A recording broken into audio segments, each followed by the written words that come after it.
So I don't have any significant disclosure for this lecture, and I'm a speaker pool for the following companies.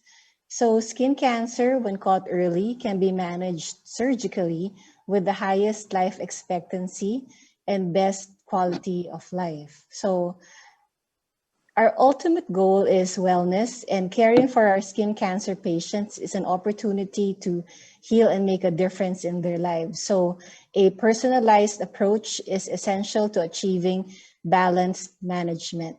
No two patients are exactly the same. So the areas considered as difficult locations are those considered as prime real estate, where function and aesthetics are of prime importance. So this is usually on the eyelid, the nose, the ears, the lips, the fingers, the toes, and the genitalia. So Mohs micrographic surgery is a very unique and specialized technique wherein the surgeon is also the pathologist.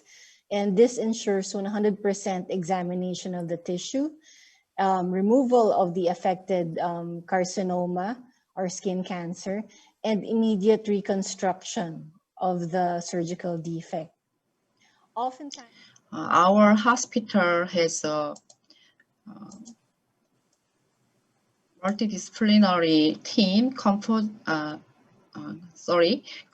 of dermatologist, plastic and general surgeon, oncologist, and radiologist.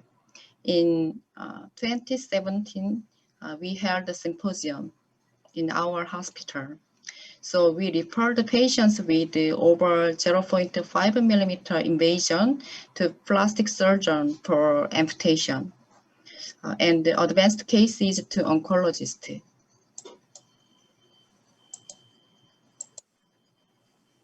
This is demographic.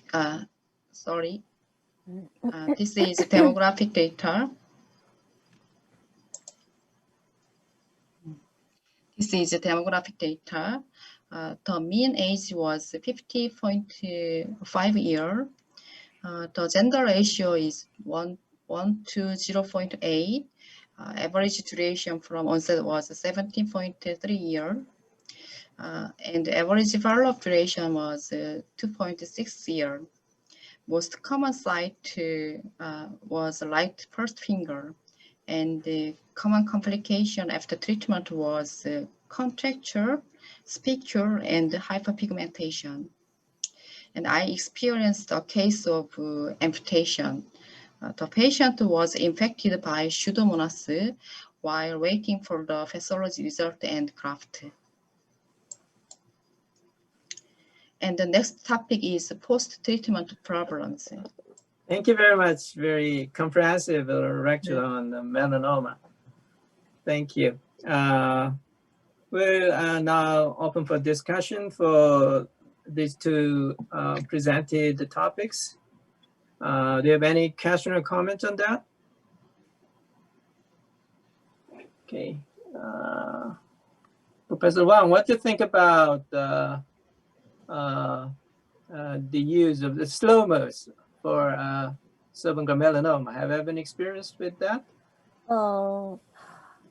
I do graft like 3 weeks after the excision. Yeah, Okay. because do you do slow-mos? Yeah, I do slow-mos too. Okay. Yeah, but I do the delayed graft like 3 weeks after the surgery because I think the granulation will grow even better and more elevated. So eventually the graft will be not so depressed. Yeah, but we have to carry the wound for 3 weeks. That is longer. Yeah, but and also at the risk of infection. But I think the final appearance will be better because the graft is less depressed. Yeah, okay. that's my. A fact of life is that when blood supply is damaged, flap dies. So we should take care when deciding on a flap length, consider anatomic site, age of patient, amount of actinic damage, and status of the vasculature. For better vascular supply, wide undermining of the pedicle should be avoided, and a thicker flap should be mobilized and thin it down later as a secondary revision. A random flap takes its blood supply through subdermal plexus, and care should be taken to preserve them when undermining a flap. Because subdermal plexus is composed of small vessels, the survival of a flap depends on the perfusion pressure of capillary vessels. So a random local flap needs to be as short as possible.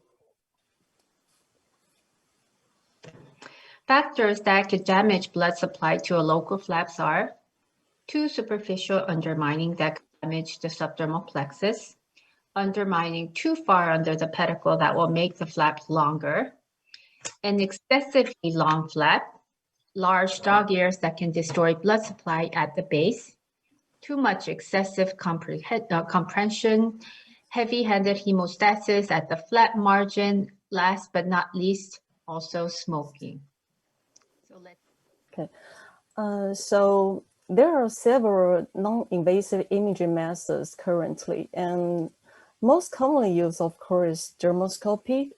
And for high-frequency ultrasound, I think it's better for nail and for tumor depth evaluation, not for margin assessment. So for margin, I think currently it is, we're talking more about RCM and OCT. And the last two, which is multispectral optoacoustic tomography and Raman, these two are mainly in research progress. So I'm going to talk about OCT, especially in vivo part.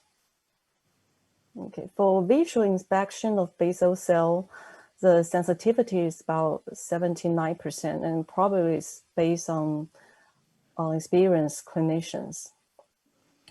But if we aid on dermoscopy, the sensitivity will raise from 69 to 85%, and specificity will raise from 97 to 98 based on the Blue Journal results. And